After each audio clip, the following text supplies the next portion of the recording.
Top Gun, a 3D conversion of the movie from 1986.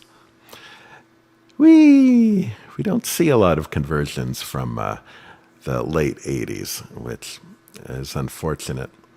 Top Gun is one of those movies that I've heard so much about, seen so many clips of, that I feel like I've seen this movie, but for whatever reason, never had the occasion to put it on. So here, watching it in 3D was actually my first viewing of it. And what immediately impressed me was what a wonderful opening this movie has. It opens with these beauty shots atop an aircraft carrier set to this, I don't know, what I might call a light rhythmic instrumental that sounds like, it just sounds like an epic sunrise. And then an engine lights up and the 80s rock kicks in and the movie takes off into the skies, both literally and figuratively. Now, with this conversion, the elephant in the room is the bright yellow filter that they use. And I think most people would agree the original is a much nicer picture. However, I feel I understand why they did it, apply this filter. This is a dark movie with bright backgrounds. The director frequently mentions in the commentary his love of backlit scenes, and it shows. But 3D hates this style of lighting. We naturally want bright things in front and dark things in the back. And this filter neutralizes some of this contrast with a look that fits a sunny location. I feel it works, though I wonder if it was necessary to apply it on every scene. Much of the stereo work, though, would have been invisible had they matched it to the original color scheme. Generally, I found this conversion very well done. They did very nice work on fine details like hair. They blurred out a few things, but it was very few and far between.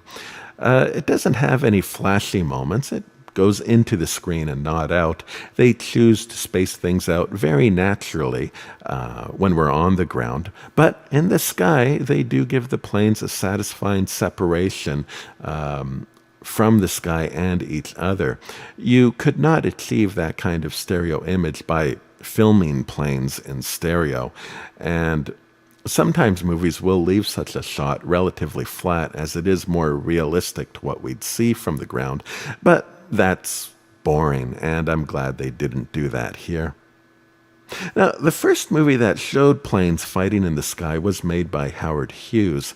He discovered early on in filming that it is difficult to make an interesting shot of a plane flying in the sky, let alone try and showcase what the plane is up to and what its motives are. To get any sense of movement, the viewer needs something to reference the plane to. Hughes' solution was to only shoot on days that had big, puffy clouds, so that we could see the planes go across something. Here in Top Gun, we get planes that fly very close to the ground, and it gives us a really good sense of their speed. Some of what we see are models, and in the behind-the-scenes reels, they reveal that they attach drills to the camera to shake them, so it looks like they were being filmed from a plane to match their other shots. One benefit of the stereo is the ability to differentiate the Z-axis of the planes, or Z-axis. You get a strong sense of how close the planes are, rather than just a pancake of silhouettes. On the commentary track, it is revealed that fighter planes were flying much tighter than they normally would to stay within the narrow frame of a camera lens.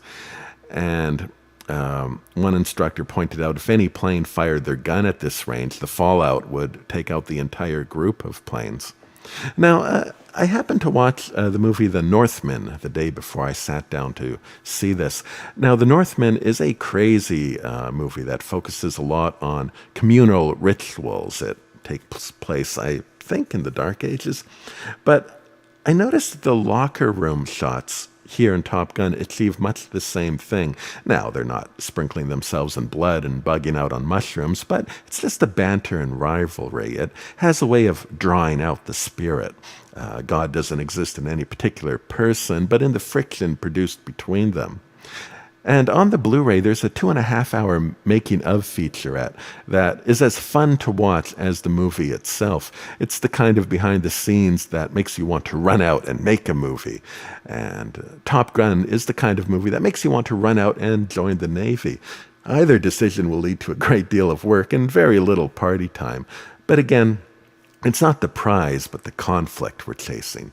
Something to rub against to produce that spiritual static.